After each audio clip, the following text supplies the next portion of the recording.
Tapi dijelaskan dalam Al-Quran, Allah haramkan riba dan Allah halalkan jual beli. Dan luar biasa, seseorang yang berani melakukan riba itu peperangan dengan Allah, menyatakan peperangan dengan Allah. Jadi nggak ada alasan, anak kalau ini nggak bisa ngariba halal. Ketika riba sudah merajalela, itu tanda-tanda kiamat yang kecil. Bahkan disebutkan juga dalam hadis, 1 dinar atau 1 dirham yang dia makan karena hasil riba itu sama aja dia berzinah dengan ibunya sendiri sebanyak 36 kali atau 70 kali. Sebuah surat juga ada di dalam Al-Quran disebut surat Ad-Dukhan, surat asap.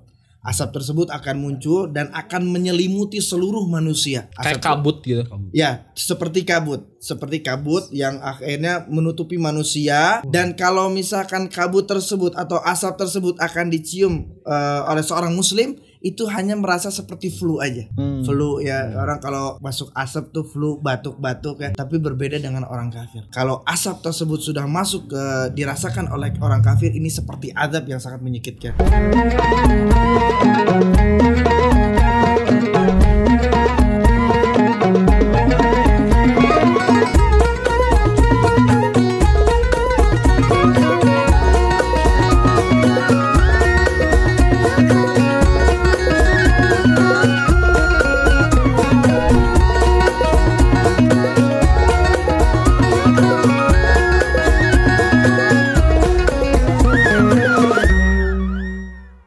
Kebayang nggak di saat lu keluar kamar nih, keluar rumah lah, tiba-tiba meteor jatuh, gunung-gunung pada terbang gitu. Di saat lu keluar rumah taunya lu lagi kiamat tuh keadaannya. Kiamat gini Nan, kiamat tuh emang yang pertama semenyeramkan itu kah? Terus kiamat itu ada apa enggak? Yang ketiga, kiamat itu apa tiba-tiba langsung kiamat ujuk bular, dunia langsung hancur? Apa ada step by stepnya? Kalau bicara kiamat dijelaskan oleh Nabi SAW bahwasanya kiamat itu tidak akan terjadi kecuali ada tanda-tandanya. Ya. Tanda-tanda dulu. Ada tanda-tanda jadi nggak mungkin dulu. tiba-tiba keluar rumah, Wah, ke jendela gunung terbang, terem juga ya. Cuma kebayang nggak kalau misalkan di posisi itu lu mau ngapain? Nangis. Ngapain? Ingat sama Allah langsung ya. Coba kebayang nggak lu keluar rumah kiamat? Apa yang mau kita lakuin? Jangan gitu dah. Jauh kalau kejauhan begitu. Buka rumah jam 7 pagi masih poek. Masih gelap. Deg-degan hati. Deg-degan. Matahari nggak ada. Matahari udah nggak ada gitu. Cuman kadang gue suka ngebayangin gitu, keluar rumah tuh kiamat gitu. Kita tahu nih kiamat. Lu ngapain coba? Ngumpet kolong meja.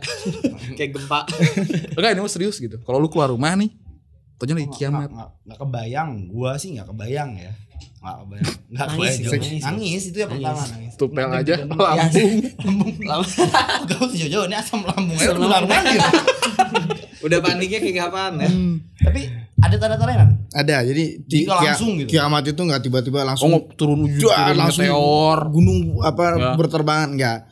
Nabi SAW itu menjelaskan ada beberapa tanda-tandanya. Maka dari itu para ulama itu membagi kepada 2 bagian. Ada yang disebut tanda besar, ada juga disebut tanda-tanda kecilnya.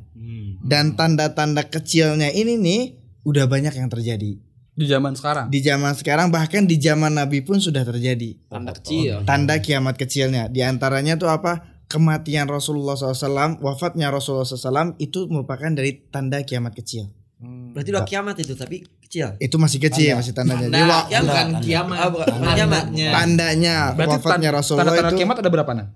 Kalau bicara yang kecil itu banyak. Ada beberapa puluh tanda kiamat kecil ya. Ya, di antaranya itu banyaknya orang mengaku nabi. Ya, banyak kan orang ngaku. Banyak tuh sekarang. Ya. Berarti ada Nabi Yusuf katanya tuh. Banyak orang Gak terima gua kalau itu Bang.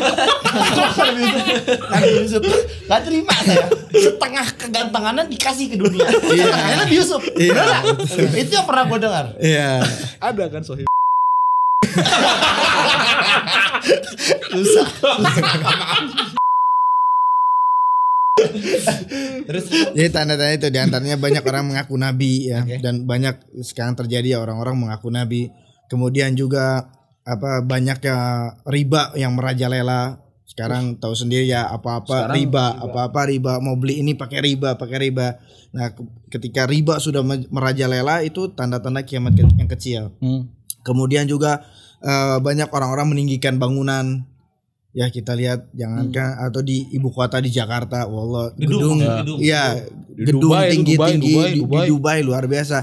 Kadang kita ngelihatnya sampai nengahkan begini, Allah saking tingginya tuh luar biasa. Di Dubai kan petinggi-tinggi Iya, bangunan ya. banyak yang berlomba-lomba itu meninggikan bangunan. Artinya banyak orang itu gedung-gedung luar biasa. Itu diantara Tanda-tandanya itu. iya tanda-tanda kiamat Enggak, kecilnya. gue tertarik gini. Ada tertarik jadi gue karena lu tadi ngomongin riba. Itu kan salah satu tanda-tanda kiamat riba. Iya. Sekarang kita tuh dikelilingi sama riba. Kayaknya kalau nggak riba tuh susah. Iya. Ya nggak sih? Bersulit. Nah, maksud Cuman nggak ini beda. Gue lari dulu nih, lari ke sini dulu. Ini kan kita dikelilingi riba nih ya.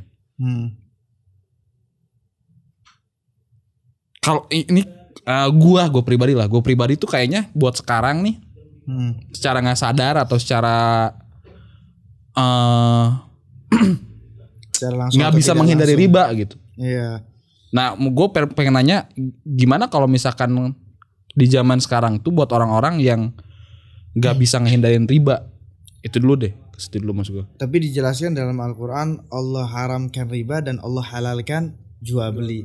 Jadi nggak ada alasan untuk kita itu anak nggak bisa kalau nggak riba, nggak. Itu bukan suatu alasan. Banyak hal-hal yang masih kita bisa raih, bisa kita capai itu dengan cara yang halal. Ya, nggak jadi kalau kita lihat ayat yang bertentangan dengan riba, itu ayat paling terpanjang dalam Al-Qur'an itu membicarakan tentang riba. Dan luar biasa seseorang yang berani melakukan riba itu peperangan dengan Allah. Menyatakan peperangan dengan Allah. Jadi nggak ada alasan anak kalau ini nggak bisa nggak riba halal. Banyak jalan yang bisa kita tempuh untuk dengan cara-cara yang halal, dengan cara-cara yang baik. Insya Allah pasti. Dua belah pihaknya fair itu saling setuju. Tetap riba. Kalau kita mau bahas tentang riba nanti Terlalu panjang. nanti oke. ada sesi. Oke. Cuman gini Nan, gue pengen tuh separah apa dosanya riba? Terakhir lah ini. Riba termasuk dosa besar. Di antara dosa yang paling besar dimasukkan di situ adalah riba. Kenapa? Karena dia mengajak Allah menyatakan perang bagi orang yang melakukan pelaku riba. Ini kalau udah urusannya sama Allah nih, berarti ini sesuatu yang dahsyat, sesuatu yang luar biasa. Bahkan disebutkan juga dalam hadis 1 dinar atau 1 dirham yang dia makan karena hasil riba itu sama aja dia berzina dengan ibunya sendiri sebanyak 36 kali atau 70 kali. Subhanallah. Bayangkan nggak? Kita berzina dengan ibu sendiri bukan sekali, bahkan kira 36 atau 70 kali. Itu satu dirham, 1 dinar. Bagaimana lagi dengan kalau dia dapat 1 miliar dapat ini. Makanya para ulama membicarakan maksudnya riba ini luar biasa dahsyatnya. Dosanya sangat besar. Itulah tadi di antara tanda-tanda kiamat kecil ya, adanya riba ini merajalela. Kemudian banyak seorang anak yang membangkang kepada orang tuanya. Itu juga termasuk di antara tanda-tanda kiamat ya. Banyaknya anak-anak ini yang membangkang kepada orang tuanya, kurang ajar, durhaka sama orang tuanya. Ada yang beli skincare pakai bedog. Ada sekarang. Beli motor ke dulu pentol. Dulu mah kita pulang. Boro-boro. Udah ditabok guru, ditabok lagi bapak. Double. Sekarang mah kebalik ya. Kebalik. Terus ada itu juga salah satu tanda kiamat ngebangkang ke orang tua Nan. Iya banyak ya. Jadi menjadikan orang tua ini seperti babunya dia, disuruh-suruh luar biasa tanda kiamat. Kemudian tanda kiamat selanjutnya juga banyaknya gempa bumi. Itu juga termasuk dari tanda-tanda kiamat. Banyaknya laki-laki yang menyerupai wanita, banyaknya wanita yang menyerupai laki-laki. Itu juga termasuk dari tanda-tanda kiamat kecil. Banyak. Bencong gitu. Ya, Atau yang penting bukan pokoknya bencong, botik. laki-laki yang menyerupai perempuan dan perempuan yang menyerupai laki-laki. Apapun itu namanya, pokoknya termasuk ke dalam tanda-tanda kiamat kecil lah. Kemudian para ulama juga menyebutkan ada kiamat besar. Tanda-tanda kiamat besar ini belum terjadi. Yang besarnya. Apabila satu kemunculan itu terjadi, maka akan berentet semuanya akan keluar. Di dalam hadis Nabi SAW dikatakan itu seperti mutiara yang diikat pada suatu benang. Kalau benang itu putus, maka mutiara-mutiara tersebut akan keluar secara berlangsungan. Jaraknya nggak bakal jauh Nan. Jaraknya nggak akan lama gitu. Karena disebut hadis Nabi seperti itu. Ketika satu kemunculan sudah keluar, maka yang lainnya itu akan mengikuti. Ini akan lama. Dan kata Nabi SAW itu tidaklah ditegakkan hari kiamat kecuali akan ada tanda-tanda besar hari kiamat itu ada 10. Ya, yang diantaranya ada keluarnya Dajjal, kemudian turunnya Nabi Isa, kemudian juga ada Ya'juj dan Ma'juj, dan juga adanya keluarnya asap, dukhan. Kemudian ada juga dabah, binatang. Kemudian juga penenggelaman di barat, penenggelaman di timur, penenggelaman ke dalam bumi di Jazirah Arab. Kemudian juga adanya matahari terbit dari arah barat. Kemudian yang terakhir ada keluarnya api dari negeri Yaman. Itulah 10 tanda besar yang akan terjadi, dan setelah itu baru akan ditegakkan hari kiamat. Berarti yang besar tuh bertentatif langsung. Keluarnya satu itu kemudian akan berlanjut ke yang lainnya. Kalau orang Islam bakal ngerasain kiamat gak? Kalau secara langsung terjadinya kiamat, orang muslimin nggak akan merasakan. Nanti kita akan ceritakan nih bagaimana kondisi muslim nanti sebelum terjadinya hari kiamat. Kalau bicara kita tanda-tanda hari kiamat yang tadi sebutkan, yang pertama itu Dajjal. Dan pada pertemuan yang lalu kita pernah bahas juga ya masalah Dajjal yang membuat fitnah yang luar biasa. Dia mengaku sebagai Tuhan ya, bisa memunculkan surga dan neraka. Ternyata Dajjal juga pernah terjadi di zamannya Rasulullah SAW. Pernah keluar di zamannya Rasulullah SAW. Bahkan Ibnu Umar sampai bersumpah bahwasanya orang tersebut adalah Al-Masihud Dajjal. Sampai bersumpah Ibnu Umar, orang tersebut nih udah secara ciri-ciri fisik nih sama ketiplek sama Dajjal. Dia orangnya pendek, matanya pacak sebelah, rambutnya kuning, sama apa yang dikatakan ciri-cirinya Dajjal. Dan orang ini subhanallah secara fisik sama. Dia adalah Ibnu Sayyad. Ya, namanya dia adalah Ibnu Sayyad. Nah, ini orang ini sampai bahkan Rasulullah aja menyangka bahwasanya dia adalah seorang Dajjal. Tapi bukan benar. Tapi para ulama akhirnya berpendapat di antaranya itu kalau satu pendapat dari Ibnu Abbas bahwasanya dia adalah bukan Dajjal. Karena kalau Dajjal sudah keluar pasti tanda-tanda yang lainnya itu akan mengikuti. Dan pada saat itu kan tidak terjadi kiamat gitu. Cuman secara fisik saking miripnya sampai disebut di bahwasanya dia adalah Dajjal. Dajjal kadzdzab. Kita kiamat ya sakit hati. Orang normal mirip sama Dajjal. Wallahi ya. Disebut hitam lu lagi enggak terima. Iya. Dan makanya ciri-cirinya itu saking peketipleknya sampai akhirnya disebut dia ada seorang Dajjal. Bahkan Ibnu Umar tuh sampai bersumpah loh, demi Allah bahwasanya dia Ibnu Sayyad adalah Al-Masihud Dajjal. Botak masih aman. Masih ada yang lebih parah. Tapi tak ciri-ciri Dajjal kan keriting ya. Iya.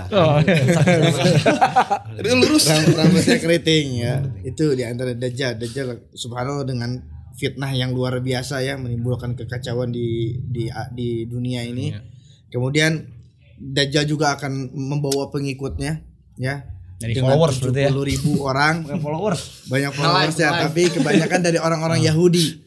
Ya, kurang lebih kebanyakan itu dari orang-orang Yahudi yang akan mengikuti nanti Dajjal. Dan juga akan ada peperangan yang hebat ya. Sebelum peperangan itu terjadi, Nabi Isa akhirnya diperintahkan untuk turun oleh Allah Azza wa Jalla untuk memerangi Dajjal. Dan ini kan Dajjal bakal turun nih. Dia kan bakal ngelilingi dunia lah. Iya. Nah, di zaman itu cara kita tahu Dajjal udah turun apa enggak dari mana ya? Apa dari sosmed kah? Apakah bakal ada sosmed di zaman itu? Kalau sosmed anak rasa enggak ya. Ketika Dajjal itu turun, maka umat Islam itu seperti kembali ke zaman dahulu. Ya. Bahkan juga peperangan yang mereka lakukan antara kaum muslimin dengan orang-orang Yahudi itu menggunakan pedang. Terus kita tahu dari mana dahulu lagi beritanya gitu? Tahu berita Dajjal itu dari mana? Dari ciri-ciri fisik yang ada. Bukan, maksudnya orang misalkan nih kan Dajjal bakal turun dari Iran. Kita di Indonesia nih. Cara tahu orang-orang Indonesia Dajjal udah turun Di Iran. dari kabar dari mana gitu? Kabarnya dari mana? Kabar tersebut terjadi di mana? Wallahu alam, mungkin yang jelas tapi bakal sampai kepada kita dan insyaallah naudzubillah min dzalik ya, jangan sampai kita juga mengalami ketemu Dajjal. Jangan sampai kita ketemu karena fitnah yang luar biasa. Kabar itu tahu dari mana? Keluarnya dari Iran, wallahu alam apakah kabar tersebut dari omongan-omongan kemudian sampai kepada kita, wallahu alam. Tapi yang jelas kita bisa mengetahui bahwasanya dia adalah Dajjal yang sangat jelas, yang ada tulisan di dahinya kafara. Dan setiap kita, baik dia yang paham bahasa Arab ataupun yang nggak paham bahasa Arab, itu pasti bisa mengenali huruf-huruf tersebut. Jadi balik lagi ke kayak zaman Nabi kita. Nah, itu dia. Kabar. Kita kenapa perangnya jadi kayak zaman dulu lagi? Kan teknologi sekarang makin canggih. Ya, wallahu alam. Tapi kata Nabi SAW, Islam itu gharib. Islam ini awalnya asing dan nanti akan kembali menjadi asing. Maksudnya Islam itu nanti akan kembali lagi seperti dulu kala gitu. Islam itu akan kembali seperti dulu kala. Jadi nanti peperangannya pun nggak tidak dijelaskan secara detail peperangan itu pakai pistol, pakai tank baja, pakai jet tempur gitu ya. Nggak, tapi yang jelas Islam itu akan kembali seperti dulu lagi. Yaitu peperangan itu akan dimulai seperti menggunakan pedang. Kalau teknologi Dajjal live streaming serem lah. Dajjal surga neraka ayo live TikTok. Paus. Terus setelah Dajjal apa Nan? Kemudian setelah kemunculan Dajjal, disitulah Allah Subhanahu Wa Taala memerintahkan Nabi Isa untuk memerangi Dajjal. Karena yang bisa membunuh Dajjal itu adalah Nabi Isa alaihissalam. Ketika Nabi Isa turun itu di Menara Putih, ya, di Damashq yaitu di Suriah. Di saat itulah akhirnya Nabi Isa akan memimpin kaum muslimin. Dan akan bertemu di Bablut di Palestina. Di saat itulah akan ada peperangan yang hebat luar biasa, dan kemudian saking hebatnya dimenangkan oleh kaum muslimin, dan orang-orang Yahudi akan kocar-kacir. Ya, dan mereka akhirnya bersembunyi, ada yang di pohon, ada yang di batu, dan semua pohon dan batu itu bisa berbicara, wahai muslim, di belakangku ada orang Yahudi, maka perangilah dia. Kecuali ada satu pohon yang pernah kita bahas pada pertemuan lalu, yaitu pohon Gharqad. Ini satu-satunya pohon yang akan menyelamatkan orang Yahudi. Kemudian di Bablut lah akhirnya Nabi Isa membunuh Dajjal.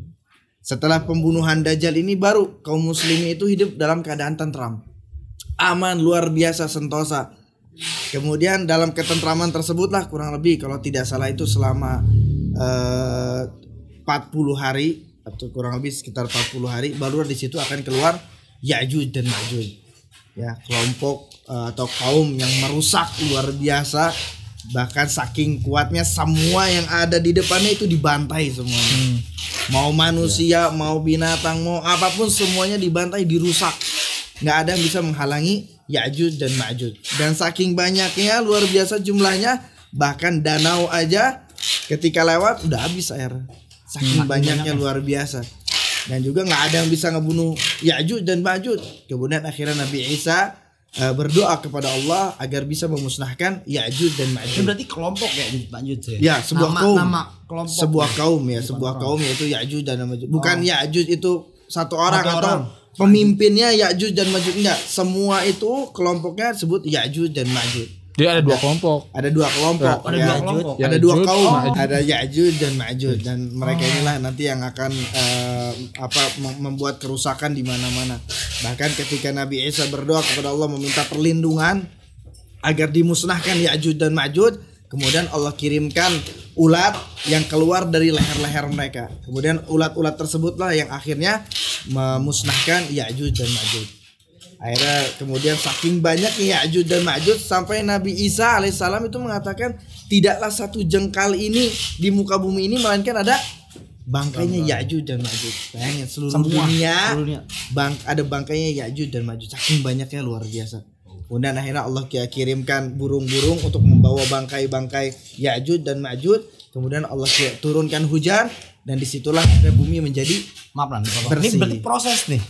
Berproses. Ada burung tiba-tiba.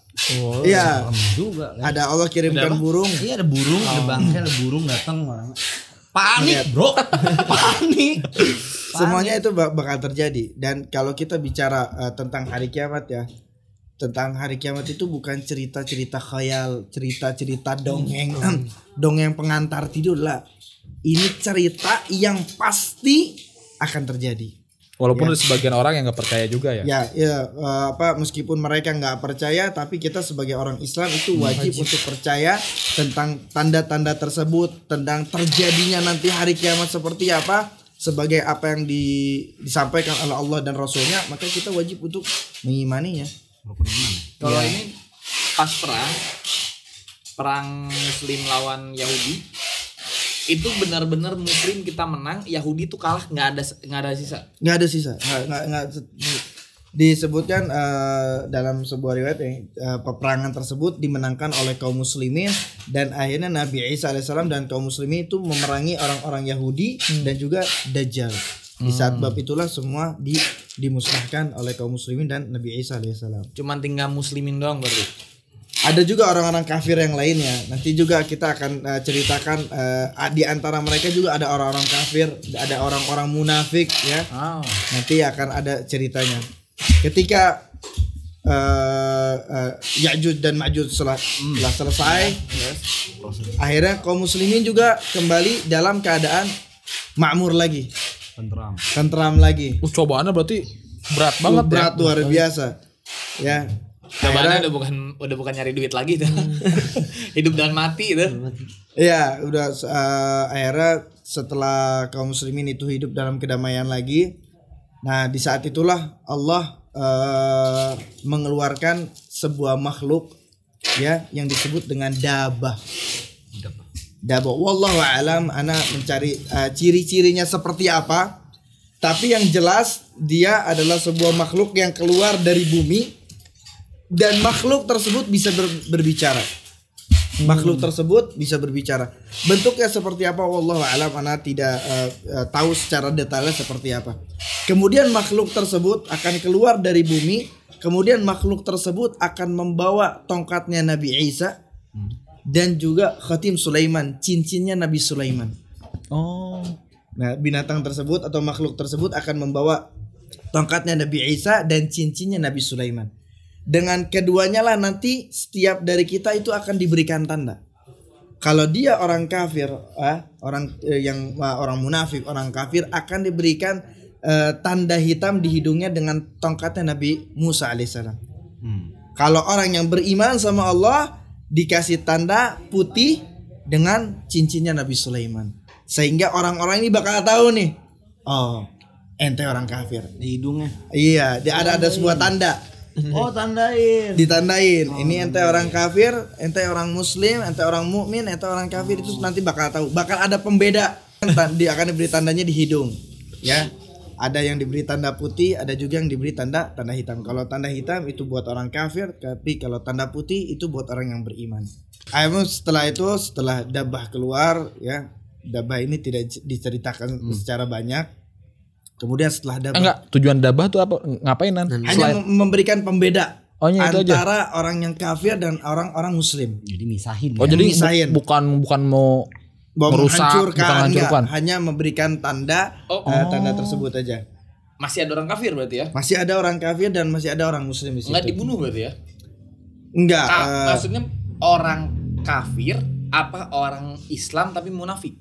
Disebutkan di antara mereka itu ada orang kafir, ada juga orang munafik. Oh, berarti belum meninggal semua. Ya, semuanya orang kafir itu di saat itu meninggal. Cuman kan yang disebutkan itu adalah orang-orang Yahudi. Kan ada juga orang-orang selain orang Yahudi. Ya. Oke. Nah, kemudian setelah diberikan tanda, barulah akan muncul asap. Ya, disebut dengan ad-dukhan di dalam hadis atau dalam sebuah surat juga ada di dalam Al-Qur'an disebut surat ad-dukhan. Surat asap. Asap tersebut akan muncul dan akan menyelimuti seluruh manusia. Kayak kabut gitu. Ya, seperti kabut yang akhirnya menutupi manusia. Dan kalau misalkan kabut tersebut atau asap tersebut akan dicium oleh seorang muslim, itu hanya merasa seperti flu aja. Flu ya, orang kalau masuk asap tuh flu, batuk-batuk ya. Tapi berbeda dengan orang kafir. Kalau asap tersebut sudah masuk dirasakan oleh orang kafir, ini seperti azab yang sangat menyakitkan. Saking parahnya atau saking kerasnya, saking sakitnya itu kalau masuk ke telinga mereka, niscaya telinga mereka itu pasti akan pecah gening telinganya menjadi tuli. Kan kalau terkena mata mereka, pasti mata mereka akan buta. Saking dahsyatnya asap tersebut buat orang-orang kafir. Dan kaum muslimin hanya merasakan seperti flu aja. Tapi pada tahu gak itu?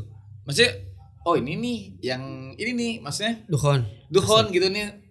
Apa paham gak sih maksudnya? Asap buat kiamat tuh. Gitu. Ya. Bukan bebakaran gitu ini mah. Bukan asap biasa ya. Karena di saat itu kemunculannya itu adalah kalau bisa dikatakan gharib, aneh ya. Maka jadi mereka juga merasa terheran apa ini. Nah, masih bingung ya. Masih merasa bingung, tapi itu bakal pasti akan terjadi. Saking dahsyatnya tadi sampai asap yang luar biasa besarnya akhirnya membuat penyiksaan buat tanda siksa buat orang-orang kafir. Kemudian setelah itu di saat itulah Allah akan meniupkan angin yang lembut, yang sangat-sangat lembut, yang apabila dihirup oleh kaum muslimin, niscaya kaum muslimin itu akan mati dengan sangat mudahnya.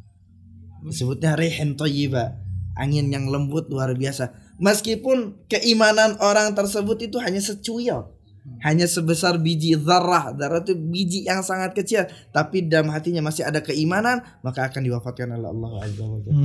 Sehingga di saat itu hanya tersisa asyrarun nas atau asyrarul khalq, seburuk-buruknya, sejelek-jeleknya manusia. Waduh. Seburuk-buruknya manusia. Seburuk-buruknya mana? Nah, di saat asap itulah akhirnya kejadian terakhir yang dirasakan oleh kaum muslimin. Jadi setelah itu, jadi kalau bukan kalau bukan muslim nih, agak bukan muslim, tapi percaya, ada kepercayaan gitu, dihilangin. Kan bukan muslim. Enggak, dia bukan muslim, tapi masih ada kepercayaan. Kepercayaan ke siapa? Ke Allah. Kan bukan muslim. Bisa banyak. Iya, ada orang-orang misalkan di luar. Tapi dia nggak ngimanin kan? Dia bukan orang Islam. Bukan orang Islam, sorry. Bukan orang Islam, tapi dia yakin percaya adanya Allah. Kan tadi setitik pun ya kepercayaan. Ya, itulah yang masuk ya kan? Tapi kan yang menjadi perbedaannya itu, ketika seseorang itu percaya kepada Allah dengan keyakinan itu belum menjadikan dia menjadi seorang yang muslim. Jadi sama kayak gini kaliannya orang, misalkan orang kafir sedekah, ya dia sedekah ke orang muslim misalkan, ya dia nggak bakal dapat pahala kan? Ya kalau kita berpikirnya kan karena dia bukan orang muslim maka sedekah dia menjadi sia-sia. Itulah yang menjadi membedakan ketika dia beribadahnya hanya kepada Allah, barulah dia katakan sebagai seorang muslim. Jadi kayak gini gak sih? Kalau misalkan emang dia percaya benar, kenapa dia nggak ngimanin? Kenapa nggak dia masuk Islam? Iya. Ketika dia masih ragu gitu. Karena keluarganya nggak enak. Nggak enak keluarganya. Itulah. Jangankan sekarang ya, bahkan di zaman Rasulullah SAW, orang-orang jahiliyahnya itu mereka sangat-sangat percaya adanya Allah.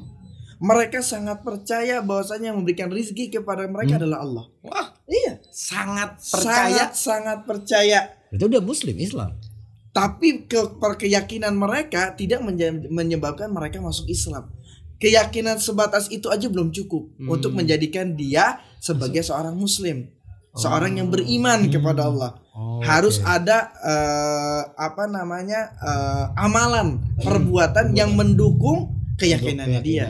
Kalau misalkan dia yakin adanya Allah tapi dia tidak melaksanakan atau tidak mengucapkan kalimat syahadat, maka dia belum cukup untuk dikatakan sebagai seorang yang muslim atau dikatakan orang yang beriman. Karena orang jahiliyah aja Islam percaya. Segitu percayanya. Iya, ketika ditanya, disebutkan dalam Al-Qur'an ketika Nabi Muhammad itu bertanya, siapa yang menurunkan atau siapa yang menurunkan hujan, siapa yang memberikan rezeki kepada kalian, la yaqulunna Allah. Mereka pasti akan mengatakan Allah.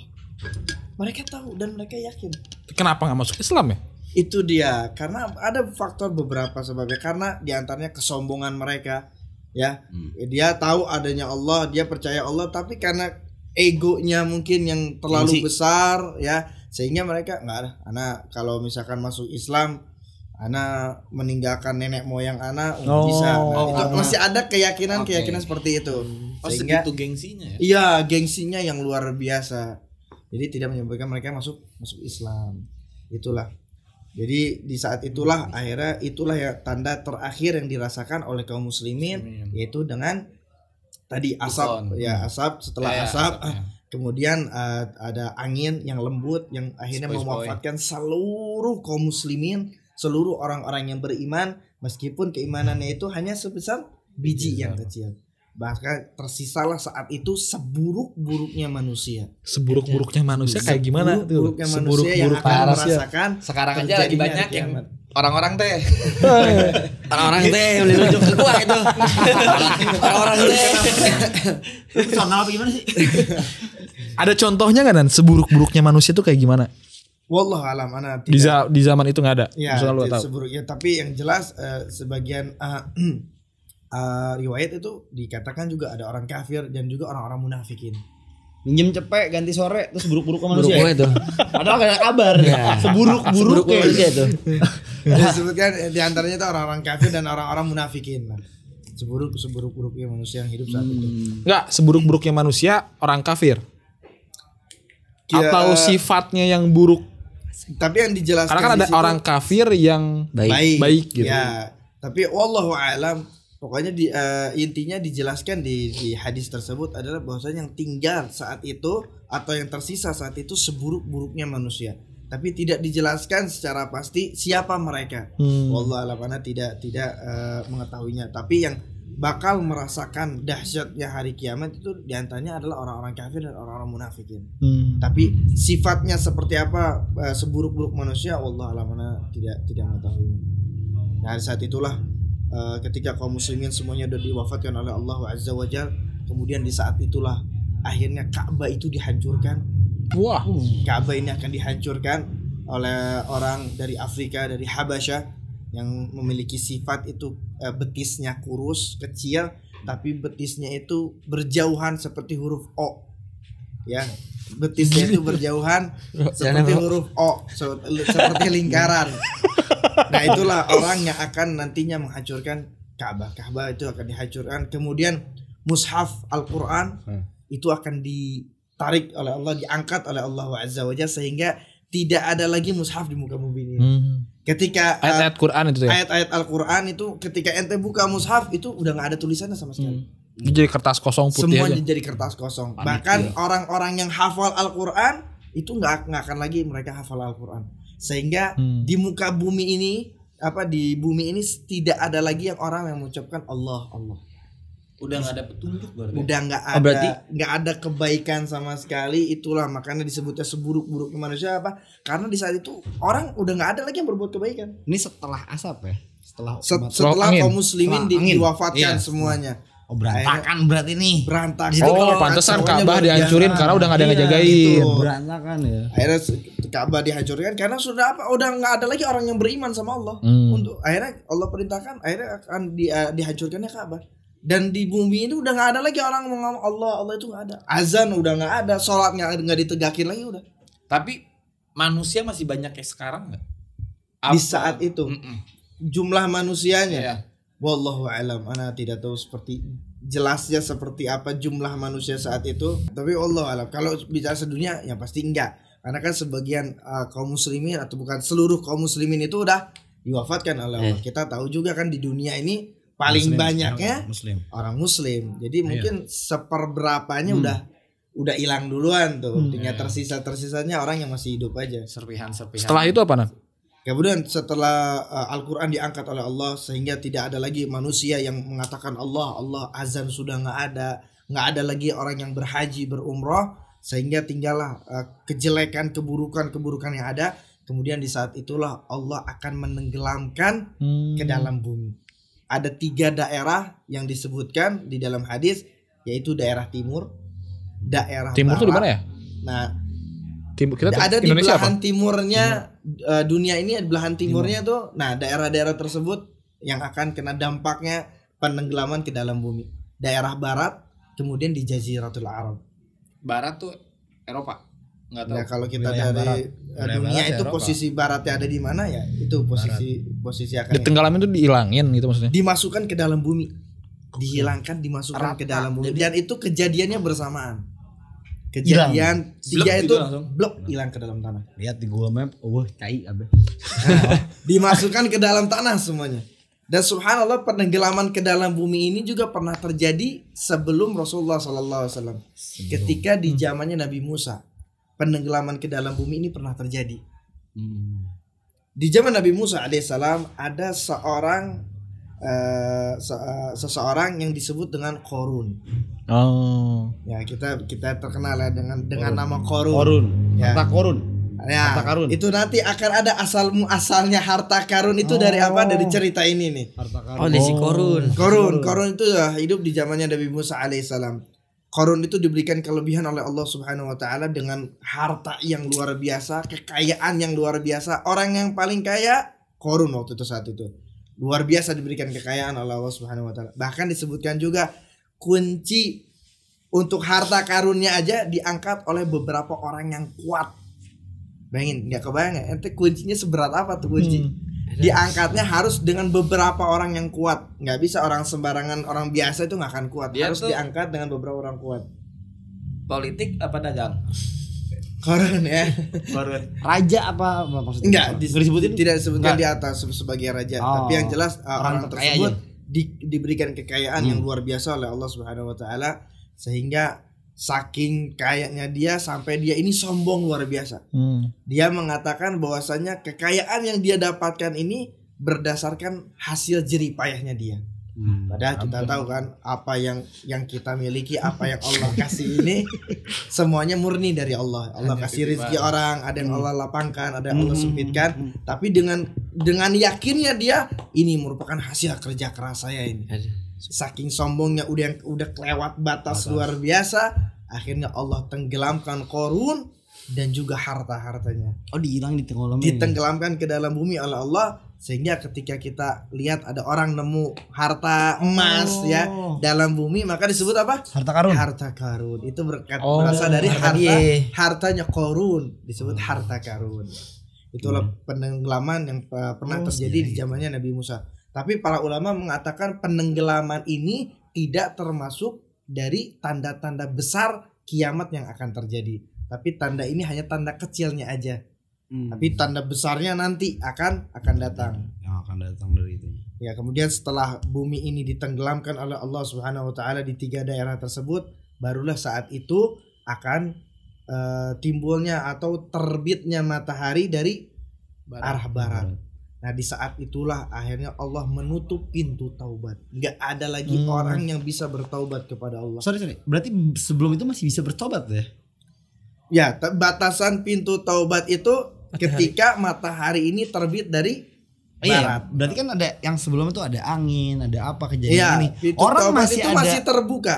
Selama taubat itu kan masih bisa dibuka oleh Allah sampai dia itu sebelum diwafatkan, sampai ke kerongkongan dan juga sampai matahari ini terbit dari barat. Pertanyaan gua, kalau emang itu dari barat sebelum apa tadi? Tobat, pintu tobat sampai matahari dari barat. Kalau ada yang mukmin lagi di saat sebelum matahari itu terbit, beriman lagi. Gimana? Apakah itu mati, meninggal atau gimana? Karena itu kan udah dimatiin dulu. Iya, betul. Wallahu alam apa kondisinya seperti itu, tapi yang jelas di dalam Al-Qur'an mengatakan bahwa keimanan mereka saat itu sudah tidak berguna lagi. Oh, udah parah banget. Enggak sudah Udah tidak parah lagi banget. bermanfaat keimanan mereka. La yanfa'u nafsan imanuhum. Kata Allah di dalam Al-Qur'an. Keimanan mereka itu semua manusia pada saat itu sudah enggak bermanfaat lagi, sudah ditutup oleh Allah Azza wa Jalla. Jadi enggak ada, Allah enggak menerima lagi taubatnya mereka. Allah tidak menerima lagi keimanan mereka. Ditutup oleh Allah Azza wa Jalla.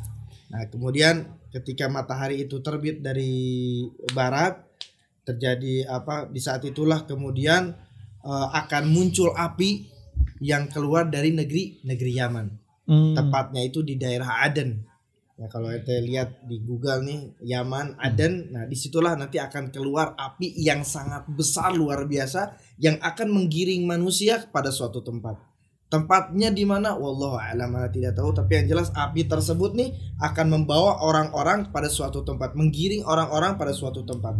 Bahkan ketika api itu menggiring, api itu ikut bersama mereka. Bahkan di saat mereka sedang istirahat, di saat mereka sedang tidur, api ini selalu menggiring mereka.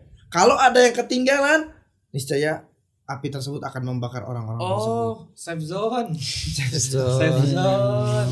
PUBG. Dari sampai itu juga profetnya. Ini apinya dahsyatnya luar biasa ini. Gitu lu coba diem, mati.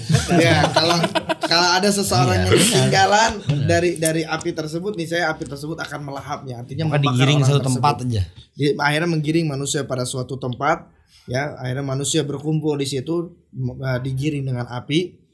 Setelah manusia akhirnya dikumpulkan pada suatu tempat, kemudian saat itulah Allah Azza wa Jal memerintahkan malaikat Israfil untuk menerapkan trompet sangkakala yang pertama kalinya dengan sekali tiupan. Dan apabila trompet tersebut ditiupkan akan menimbulkan suara yang dahsyat, kencengnya luar biasa, sehingga membuat matilah seluruh yang ada di bumi dan matilah seluruh yang ada di langit. Oh. Saking dahsyatnya suara tersebut itu fasa'iqa man fis sama fasa'iqa man fis samawati wal ard. Kemudian ketika trompet sangkakala itu ditiup, maka matilah seluruh yang ada di langit dan seluruh yang ada di bumi. Illa masya Allah, kecuali mereka yang Allah kehendaki. Ada satu makhluk yang di saat itu tidak diwafatkan oleh Allah Azza wa Jalla. Disebutkan dalam tafsir Ibnu Katsir bahwasanya satu-satunya makhluk terakhir yang akan mati di saat itu adalah malaikat maut. Malaikat. Tapi semuanya setelah itu dihancurkan oleh Allah, hanya malaikat maut yang terakhir tersisa. Berarti malaikat ikut. Semuanya ikut mati semuanya. Nanti itu bakal kita akan ceritakan nih insyaallah nih di kejadian setelah kiamat. Ada apa sih? Malaikat Israfil kan niup ini dia. Niup sangkakala. Ikut mati. Kemudian setelah itu ikut mati semuanya. Fa idza nufikha fis sur, ketika trompet sangkakala itu ditiupkan yang pertama kalinya, fasa'iqa man fis samawati wal ard, semuanya seluruhnya yang ada di langit dan yang ada di bumi itu wafat semuanya. Fasa'iq itu bisa dikatakan pingsan, tapi diartikan yang sesungguhnya itu meninggal semuanya. Wafat, binasa ya. Oh, bumi hancur berarti nah. Bumi hancur luar biasa. Akan ada nanti ketika semua tanda-tanda yang 10 tadi muncul semuanya nih, nanti akan ada namanya huru hara hari kiamat. Dahsyatnya kejadian hari kiamat yang sangat luar biasa. Masya Allah. Kan udah hancur itu. Apanya? Udah hancur, udah pada meninggal semuanya. Ini berarti belum di end ya, belum. Ini belum terjadi secara menyeluruh huru haranya hari kiamatnya ini. Tapi nanti akan pada endingnya manusia ini akan diwafatkan seluruhnya oleh Allah Subhanahu wa taala. Tapi akan ada nih kejadian-kejadian luar biasanya di huru hara hari kiamatnya. Kejadian yang luar biasa ketika bumi semua digoncangkan, gunung itu diterbangkan, luar biasa. Oh, ini tuh sebelum sangkakala tuh. Disangka kalau tiupan yang pertama, nanti akan terjadi 2 tiupan. Berarti udah kan tiupan pertama semuanya binasa. Iya. Berarti itu dihidupin lagi. Nanti akan dihidupkan lagi dengan tiupan yang kedua, tiupan trompet sangkakala yang keduanya. Di saat itulah nanti akan ada after kiamat. Nah, ada huru hara kiamat, dan juga setelah bumi ini semua dihancurkan oleh Allah, kemudian ada apa sih? Apa kehidupan selanjutnya? Nanti ada perjalanannya menuju nanti tempat terakhir kita akhirnya surga dan neraka. Sama ini perjalanan nanti ada sebuah perjalanan sangat panjang nanti. Dari tadi di awal cerita dari pas zaman Dajjal tuh yang perang itu kaum muslimin sama kaum Yahudi. Yang lainnya kemana nah? Apa Nasrani? Ya kayak Kristen apa? Itu dia. Apa jadi Yahudi? Dia tuh gak punya, dia nih dia tuh gabung sama kita, apa gabung sama Yahudi, apa dia nggak ada? Orang Korea gitu pada kemana? Nah itu pertanyaannya gampang. Orang Korea kamarana gitu. Korea. Allah alam ya, apakah orang-orang Nasrani juga? Tapi dijelaskan juga di riwayat yang lainnya bahwa ada juga sebagian orang-orang Nasrani. Ya, tapi yang paling banyak menjadi pengikut Dajjal adalah orang-orang Yahudi. Dajjal juga disebut orang-orang, sebagian juga orang-orang munafik juga sama ikut menjadi pengikutnya orang-orang Yahudi. Tapi munafik itu bisa dibilang pengkhianat lah ya. Ya, pengkhianatnya kaum Berarti kan muslimin. semua nih yang di dunia ini orang dari Cina, Indonesia pada ngumpul di Arab semuanya. Apa gimana? Di momen-momen itu tuh. Di momen yang di saat Oh, kaum iya. muslimin perang. Iya. Orang-orang Afrika, orang-orang Amerika, wallahu alam. Ana tidak tahu apakah semuanya akan berkumpul mencari perlindungan atau berkumpul di Masjidil Haram di Mekah Madinah. Itu wallahu alam. Ana tidak mendapatkan redaksi yang menjelaskan. Apa hal kayak itu. misalkan kayak yang api gitu tuh gak? Secara nggak langsung tuh manusia Oh, digiring buat ke sono gitu, buat kan kalau yang sama Dajjal perang tuh di Palestina tuh. Iya. Secara nggak langsung nih digiring ke sono tuh gak? Udah diperang tuh di sono tuh semuanya. Ya, apakah Apa yang perang kita mah Enggak, itu gitu. ngegiring api ngegiring manusia tuh nanti endingnya bakal kebakar kan masih manusianya. enggak semuanya terbakar. Oh. Enggak semuanya Jadi terbakar. dibawa satu tempat. Jadi cuma dikumpulkan dalam satu tempat. Oh, tapi- dikumpulin doang. Iya. Oh, cuma dikumpulin doang. Dikumpulkan saja, dikumpulin aja. Tapi kalau ada orang yang ketinggalan, Kebakar. ya, kebakar. Terus setelah ngumpul, Setelah nantilah disitulah akan ditegakkannya hari kiamat. Di saat itulah nanti ada manusia setelah itu ditiup ditiupkan trompet sangkakala. Nah, disitulah mereka nanti orang-orang tersebutlah yang tersisa yang digiring dari dengan api yang akan merasakan dahsyatnya hari kiamat. Oh, berarti selama perjalanan juga udah banyak yang meninggal. Iya, Gara kecapean apa Iya, iya. berarti ya mending meninggalnya gara-gara kepanasan. kiamat sih ya. Pali Nggak ada mending sih Jim. Ngerasain ya. Cuma lu ngeliat gunung war. Ayo sih. Tapi kan sebelumnya kan kaum muslimin sudah diwafatkan oleh Oh iya, Allah. iya sih. Berarti yang merasakan itu orang-orang yang di luar dari Islam, orang-orang bukan orang-orang muslimin. lu pada kepikiran kayak gue gak sih? Dari cerita awal nih, cerita Dajjal, cerita kiamat, yang pikiran gue nih manusia nih laki-laki doang. Oh iya. Oh iya. Gitu gak sih? Kan perang Apa ada perempuan juga? Nanti dijelaskan di huru hari kiamat, huru dahsyatnya hari kiamat itu nanti akan dijelaskan saking hebatnya kejadian hari kiamat, perempuan, wanita-wanita yang hamil itu tiba-tiba keguguran. Oh, Itu menandakan maksudnya enggak laki-laki aja, di sana juga ada perempuan. Saking dahsyatnya hari kiamat, bayangkan wanita-wanita yang lagi hamil nih tiba-tiba keguguran. Sempatnya hamil. Ya, wallahu a'lam. Tapi dijelaskan Kamu naik ya. di dalam ayat itu dijelaskan wanita-wanita yang hamil mereka nanti akan keguguran ya. Bahkan wanita-wanita yang sedang menyusui ini lupa dengan anaknya. Ini lagi menyusui tiba-tiba lupa sama anaknya. Terus Saking chaos dahsyatnya. itu berarti ya. Luar biasa saking dahsyatnya, nggak kebayangan nih. Gunung yang kita lihat, kadang kita ngelihat gunung meletus aja kocar kacirnya luar biasa. Ini baru gunung meletus. Ini gimana lagi kalau gunung diangkat sama Allah? Tapi itu juga enggak. Ini baru gunung meletus kayak enggak juga. itu Iya, itu maksudnya udah- kita inilah. contohkan ini ketika gunung meletus aja kita sangat ketakutannya luar biasa gitu. Ini gimana lagi kalau gunungnya diangkat sama Allah? Panik. Kemudian Allah benturkan gunung dengan bumi. Itu bukan pias. Bukan cuma pias Nggak kayaknya. cuma pias dam, itu madam. Putih. Banget. Saking dahsyatnya aja. Lagi hamil tiba-tiba keguguran luar Mau biasa. ketabrak nggak jadi gitu. Bisa. Dingin pucat gitu. Luar biasa. Oke gitu lagi. Tupelnya mahnya kambuh tuh. Naik. Oh iya. Bar gue langsung. Ingat mamah langsung pengen pulang. Pengen pulang, upel langsung. Nah, kita Di sini dong. Penutupan pel. Bismillahirrahmanirrahim. Idza waqa'atil waqi'ah laisa liwaqa'atiha kadhibah khafidatur rafi'ah idza rujjatil ardu rajja wa bussatil jibalu batha fakanat haba'am mumbatha. Masya Allah. Masya Allah. Barakallahu fiik, barakallahu fiik. Masya Itu Allah. benar gak Tat? Betul. Oh benar. Idza waqa'atil Salah, waqi'ah, dan apabila telah terjadi hari kiamat, laisa liwaqa'atiha kadhibah. Di saat itu enggak ada lagi namanya orang berdusta atas kejadian hari kiamat. Artinya apa? Saat itu benar-benar pasti akan terjadi yang namanya hari kiamat. Luar biasa. Tuh kalau kita lihat juga kejadian-kejadian hari kiamat, kita bisa lihat dalam surat Al-Waqiah diantaranya, dan juga dalam surat Al-Zalzalah ya, idza zulzilatil ardu zilzalaha, di ayat-ayat yang lainnya luar Al-Qiyamah. biasa. Al-Qiyamah. Maka dari itu juga di antara bisa nih. Masya Allah nih ya, tahu ya di dalam surat Al-Qiyamah juga ada karena kiamat ya artinya kiamat dan juga di dalam surat Al-Qari'ah juga ada Al-Qari'ah. dijelaskan juga. Padahal yang berewok. Penampilannya doang Bu Iya. ya. Berandal. Yang berewok kita bertiga padahal. Jangan dilihat dari penampilan. Ya, ingat gudang garam isinya tuh bukan garam.